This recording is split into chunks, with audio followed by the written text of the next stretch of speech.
እንዴት ነበር የሚለውን ለማየት እዚህ ድረስ መጥተናል። እንግዲህ እዚህ ቦታ የተገኘንበት ምክንያት ምን እንደሆነ ለእናንተ የምናደርሳችሁ ይሆናል። እንግዲህ እዚሁ ከካሜራ ጀርባ ወንድሜ ልዑል ይገኛል ማለት ነው። ልዑል ወደዚህ ይመጣና የት ነው የምንሄደው?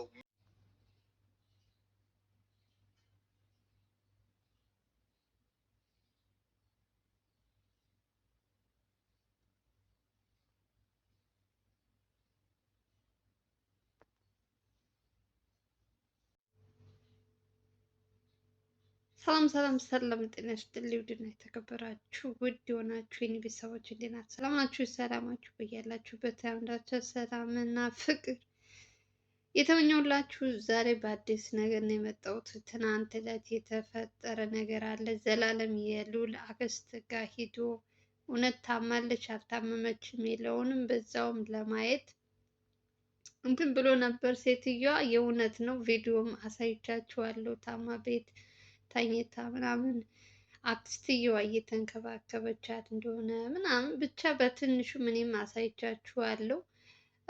ዛሬ ከሱ ልዑል እና ዘላለም ተገናኝተው ሁለታቸው እንግዲህ አክስትየዋ የእውነት መድኃኒቱ እንደሚያስፈልጋት እሱ ካላገኘች ደግሞ እንደምትሞት እንግዲህ ዶክተሮችም እዛ ያሉትም እንግዲህ ሲሉ እንግዲህ ዘላለምም ስጣት እና ከዛ በኋላ እንትን የሚላክ ከሆነ ቅጣቷን ማግኘት ካለባት ከተሻላት በኋላ እንትን እንላለን፣ ሁሉንም ነገር እናስተካክላለን፣ ራሳችን እየተከታተልን እኔ እናንተ ድጋሚ ማለት ነው። ኦሬዲ ዘላለም አይቷታል። ልዑልን ቤት ድረስ ልውሰድህና ራስን በምትጠብቅበት እነሱ አንተን በማይጎዳ መልክ ሰውም በዛ አድርገን ይዘን እንሂድና መድኃኒቱን ለራሷ እንትን የምትጠቀመው ሌላ ሰዎችን የማትጎዳ ከሆነ እንስጣት ብለው እንግዲህ ተስማምተዋል። በዛ እንትን ላይ በመድኃኒቱ ጉዳይ ላይ ማለት ነው። አንደኛ ነገር ደግሞ ልዑል ቤት እየመጡ መድኃኒቱን ካልሰጠሃት አንተ ቀድመህ ትሞታለህ፣ እሷ እየሞተች ቁመን እኛ አናይህም፣ አንተ ዝም ብለህ እጅህ አስቀምጠህ እሷ ቀንና ሌሊት እንቅልፍ አልቦ ምግብ ሳትበላ በጣም ብዙ ነገሮች እየመጡበት ነው ቤቱ ላይ እና ይሄ ነገር ደግሞ ትንሽ ዘላለምም ልዑልም ሁለቱም አወሩ። እነ ሚኪ አልተስማሙም። ያው ኦልሬዲ ከምትሞት እኔ አሁን እናንተም ተመልካቾችም እያያችሁ መፍረድ ትችላላችሁ። የሰው ልጅ ይሙት አትልም። ቅጣቱ ትንትናት አጥፍታለች። ቅጣት መቀጣት ባለባት ሕግ አለ። በሕጉ መቀጣት ባለባት ትቀጣ ብለው ነው እነ ዘላለም የወሰኑት። እነ ኤርሚያስ ደግሞ የሚያስቡት እሷ ለእሷ ብቻ አይደለም ሌላ ሰውም ትጎዳበታለች። ያው ከበፊትም ጀምሮ ሴትዮዋ ምን አይነት አደገኛ እንደሆነች ስለሚያውቁ ለዛም ብለው ይመስለኛል ለእሷ መስጠት ያልፈለጉት። ግን ደግሞ እዛው ራሳችን ሆነን ራሳችን እንትን እስከምትል ድረስ ምናምን ብለው እንግዲህ ዘላለም እና ልዑል ተስማምተዋል። በሀሳቡ ላይ ብዙ ሰዎች እንትን ያልተስማሙ አሉ፣ እንደነ ሚኪ፣ ኤርሚያስ፣ ሌሎችም እንግዲህ ያው የእሷን ክፋት የሚያውቁ። አክስትየዋ ደግሞ ጉልበቱ ላይ ወድቃ ያችኛዋ አክስቴ የታመመችው ሳትሆን ይችኛዋ መነሳትም አትችልም፣ ማውራትም አትችልም።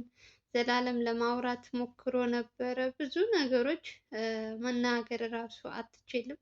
እኔ እንግዲህ እየለገምሽ ከሆነ አላውቅም እንደ ማኑ ስሙ አበበ ታስታውሳላችሁ? ሳይታመም ታመምኩ ብሎ ሐኪም ቤት ወስደውት ብዙ መስዋዕት ብዙ ነገር ሲያደርግ እና እሷም እንትን እያለች እንደሆነም እኔ እንግዲህ እሱ በሰው ህመም ገብቼ አይ ጤነኛ ናት አውቃ ነው እንዲህ ነው ወጥመድ ነው ማለት አልፈልግም። ተይዛም ሊሆን ይችላል እንግዲህ ስትጠየቅም ማውራት አትችልም፣ ምንም ነገር እንትን ማለት አትችልም። ዘላለም ሂዶ ባያይ ኦሬዲ ዘላለም እዛ ቦታ ላይ ቤት ድረስ ወስደው ያሳዩትን ነገር ስላየ ነው መድኃኒቱ ይሰጣት የሚለው።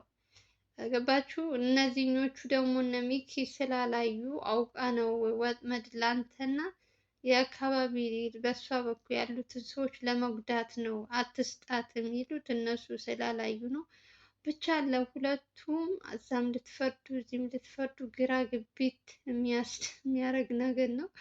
እኔ በልዑል ላይ አሁን ላይ የማያቸው ነገሮች በጣም ምን ያክል እየተጨነቀ እንደሆነ ልዑል ምን ያክል ሰዎች እንደሚጫኑት ነው እያየ ያሉት እና አያድርስባችሁ ምን አይነት እንትን ውስጥ እንዳስገቡት በጣም የራሳችሁ ሰው ደግሞ ሲፈትናችሁ አስባችሁታል? የሩቅ ባዳ የማታውቁት ሲሆን እንደውም ምንም እንደምንም እንትን ትሉታላችሁ። ግን የራሳችሁ ሰው ደግሞ ሲሆን ትንሽ የሚሰማችሁ ነገር አለ። የጥፍርሽ እንትን ስትቆረጥ ህመም ይሰማሻል። አሁን ልዑልም እንደዚህ አሁን እኛ ሀገር ኮሜንት ምንም ስንል አክስቱ ናት ምንም ብትሆን የሆነ የሚሰማው ነገር አለ።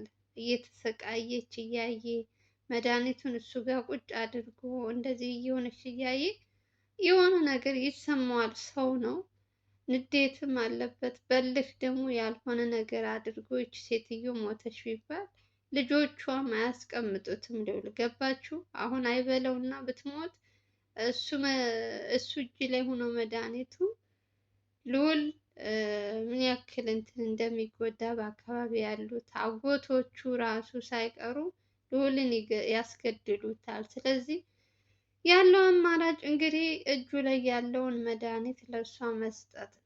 ምንም ማድረግ አይችልም። እኔ ባለፈው ነግሬያችኋለሁ። ይቺ ሴትዮ አውቃም ሊሆን ይችላል፣ ልዑልን ችግር ውስጥ ለማስገባት ሊሆን ይችላል እያልኩኝ ብዙ ነገሮች ከልዑል እህት ጋር ፊት እንትን የማየው ነገር ጥሩ ስላልነበረ ተናግሬ ነበረ። ትናንት ወዲያም ከሶስት ቀን ይቺ 3 ቀን በተለይ በእሷ ዙሪያ ላይ የሚታዩት ነገሮች እኔ ያመንኩት ደግሞ ዘላለም ስላየ ነው። ዘላለም ሲያወራ ከሰማው እኔ ዘላለምን አምነዋለሁ። አንደኛ ዘላለም ልዑልን የሚጎዳ ከሆነ ቤት ድረስ አብሬህ ልሄድ ብሎ እሱን ይዞ አይሄድም። እናንተን ተመልካቾች ዝም ብላችሁ ስሙ። ቪዲዮንም አሳያችኋለሁ። ሁለታቸው ተመካክረው ምን አይነት ውሳኔ እንደወሰኑ እኔም አሳያችኋለሁ፣ ትሰሙታላችሁ። ግን በተረፈ የሆነ ችግር የሚያመጣ እንትን የሚል ቢሆን ዘላለም ልዑልን ይዞት አይሄድም። ያለው አማራጭ የሆነ ነገር ሁና ልጆች በሱ ላይ ክስ መስርተው እስር ቤት ከሚገባ ልዑል ሴትዮዋ ድና መቀጣት ባለባት ሕግ ትቀጣለች። ከዛ በኋላ ልዑል ከለቀቃት ይች ሴትዮ ጤናዋ ተመልሶ እስር ቤት ካልገባች እንትናችን ከልዑል ጋር ነው የሚሆነው።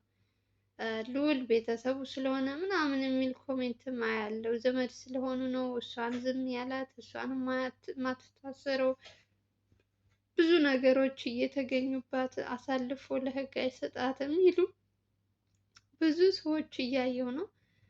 እንግዲህ እኔ በሱ ላይ መፍረድም አልችልም። እሱም ያለበትን ሁኔታ ተረዱት። በአንዳንድ በኩል እነዚህኞቹ እየመጡ ያስፈራሩታል። እሱም እኮ ሰላም አጥቷል፣ እንቅልፍ አይተኛም። እናቱ ሰላም አጥታለች። በልጅሽ ምክንያት እህታችን ልትሞት ነው፣ መድኃኒቱ እሱ ጋ ነው እያሉ እያስፈራሩ፣ እሷ ከሞተች እናንተ ቁማችሁ አትሄዱም እያሉ ይህ ሁሉ ነገር ችለው ይህ ሁሉ ነገር አረ እንደው ያድርስ። በጣም ምን አይነት ስቃይ ውስጥ እንደገባች እናቱ ማስቡና ለእናቱ ሲል የግዴታ ይሄ ነገር ማድረግ አለበት። ለራሱም ለእናቱም ሲል በቃ ከሞተች በኋላ እንዲህ ባረግላት እንደዚህ እኮ እጄ ላይ ሆኖ እያለ እሱም ጸጸቱም አያስቀምጠውም። ልዑል ደግሞ ለሰዎች ያለው እንትን እጅግ በጣም ለየት ያለ ነው። አክስቱ ስለሆነች ሳይሆን ለማናችንም ለማንም ሰው ሲያግዝ ስራ ሲሰራ እኩል ነው የሚሰራው። አሁን ላይ የዚችን ሴትዮ ትንሽ እሷም ተጫኑት፣ የራሱ ቤተሰቦች ስለሆኑ ይችኛው አክስትም እየመጣች ብትሞት በኋላ ጸጸቱ ላንተ ነው እያለች ብዙ ነገሮችን ሲሉት፣ ትናንት ደግሞ የዘላለምን አይታችሁ ከሆነ ብዙ ነገሮች እያወራች ነበር። የልዑል ይችኛዋ ሁለተኛ አክስቱ ማለት ነው። ስማቸው ይቅርታ አድርጉልኝ አይያዘኝም። እሷም ያለውን የህመሙን ጉዳይ ምናምን ለዘላለም በትንሹ ነግረዋለች። ያው እንግዲህ እኔ ሌላ ምንም ልላችሁ አልችልም። አንደኛ ነገር ማታ ላይ እንደዛ ሲያወራ ልዑል ሰምታችኋል። ጠዋት ደግሞ የተፈጠረው ምንድን ነው? ሰዎች የማይታወቁ ሰዎች ልዑል ጋር መጥተው ያው እንግዲህ በጉልበት መድኃኒቱን ለመውሰድ ምናምን ይሆን አላቅላቸውም። ያው ልዑል ጋም ሰው አለ፣ ጠባቂ ዘበኛም አለ። ግን ደግሞ ከሱ እንትን ብለው ነው ወደ ቤት ለመግባት ሰብረው ምናምን እየሞከሩ ነበር። እንደ አጋጣሚ ሆኖ የአካባቢም ሰው ልዑልም በቃ እነሱ መሆናቸው ስላወቀ ችግሩ የለም ምናምን ብሎ እንግዲህ እነዚያን ሰዎች በስነ ስርዓት አውርቶ ምን እንደሚፈልጉ ሴትዮዋ ምን አይነት ላይ ነው ያለችው የሚለውን ስላክስቱም ምናምን ጠይቆ ሶስት ሆነው ነው የመጡት። እንግዲህ በጉልበት መድኃኒቱን ሊወስዱ አስባችሁታል? ልዑልን መጥተው ወይም ልዑልን እንትን ብለው በትን ሰብረው እንደዚህ ይሄን ያክል ነው እየታገለ ያለው አማራጭ ልዑል አሁን እሱም ለራሱ ለደህንነቱ ሲል እጁ ላይ ያለውን መስጠት አለበት። ከዛ በኋላ የሚፈጠረውን ደግሞ አብረን እናያለን ምን እንደምትሆን ይቺ ሴትዮ። ኦልሬዲ አርፋ ትቀመጣለች የሚለው ተውት፣ አትቀመጥም። የለመደ ሰው መቼም ታማም እንኳን አትቀመጥም። ታማም ሰው እየቀጠረች በብር እንደዚህ አድርጉ እንደዚህ አድርጉ እያለች ነው እንትን የምትምለውና አረ በስመ አብ ብቻ ልዑል የገባበት እንትን በጣም አስቸጋሪ ነው። መጀመሪያ ባይመጡበት ጥሩ ነበር። አሁን ላይ እንግዲህ ለመውጣትም ይህንን ነገር ልዝጋው ብለሽም ልትዘጊው የማትችው ጉዳይ ነው። በጣም አንዳንዴ የራስሽ ሰው ሲሆን ደግሞ ይከብድሻል። ገባሽ? ትተሽው ልትወጪም የሆነ የማዳላት ነገርም ይታያል እና ለዛም ሲል ልዑል እንግዲህ ሁሉንም ነገር ትቶ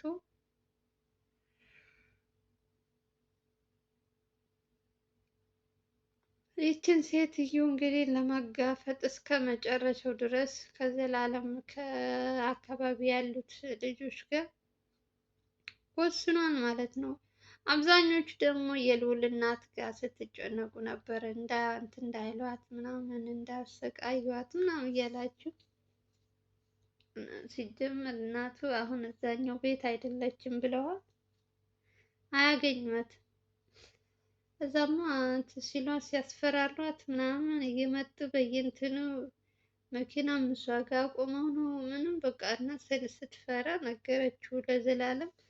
ዘላለም ደግሞ ቃስ ብሎ ለልዑል እናትህ እንደዚህ እያደረጓት ነው ብሎ ነገረው። ከዛ እሱ ጋር እንድትሆን ለተወሰነ ጊዜ ማለት ነው። ከዛ ተስተካክሎላት ሌላ እንትን ተቀይሮ ምናምን ተብሏል።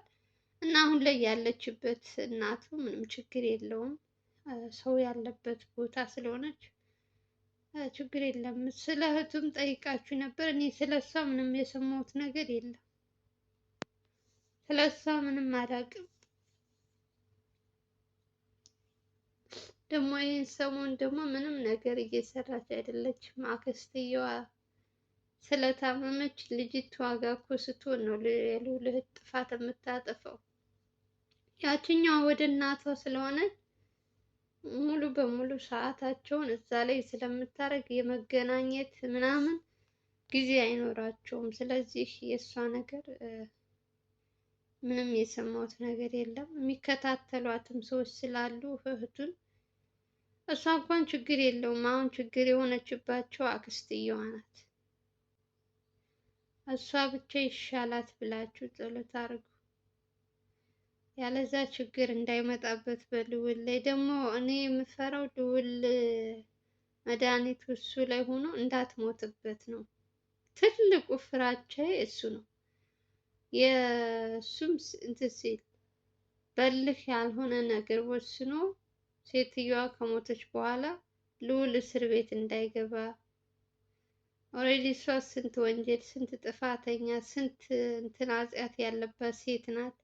ግን ልዑል ደግሞ በማያውቀው ነገር እንዳይቀጣ ለሱ ነው የማስበው እንጂ ከዛ ውጭ እኔ ስለ እሷ መሞት ስለ እሷ እንትን ምንም ጉዳይ አይደለም። አንዳንድ ጊዜ የሚሰሩትን ወንጀለኞች እያየን ዝም ማለት አትችይም። በተቻለሽ አቅም ሁልጊዜ ወንጀለኛ ፊት ለፊት እያመጡ እንደዚህ ሲታሰሩ እንደዚህ የሆነ ነገር ሲደረጉ ስታዩ ደስ ይላቸዋል። ይች ሴትዮ ደግሞ ከአቅሙ በላይ ስትሆንበት በዛ እሷ ብተኛ በሌላ በኩል ሰው አታጣም። እና ልዑል ራሱ በቃ እኔ በጣም ነው እያሳዝነኝ ያለው አሁን ላይ እንደው ለመፍረድ ራሱ አንድ ቸኩል የሆኑት ልዑል ያሳዝናል በጣም ያለበት። ለማንኛውም ልዑል እና ዘላለም እንግዲህ የወሰኑት ውሳኔ ይሄ ነው። የአክስትየዋ መድኃኒትም እንግዲህ ይሰጣት ተብሏል። እስኪ ምን እንደሚሉ ደግሞ እኔም በትንሹ አሳያችኋለሁ። ለማንኛውም የዛሬው ይህን ይመስላል። ሰላማችሁ ይብዛ። ቪዲዮ ከወደዳችሁት ላይክ እና ሼር እያደረጋችሁ አዲስ ከሆናችሁ ሰብስክራይብ አድርጉ። በሌላ ቪዲዮ እንገናኛለን። ሰላም እና ፍቅር እመኝላችኋለሁ። ባይ ባይ።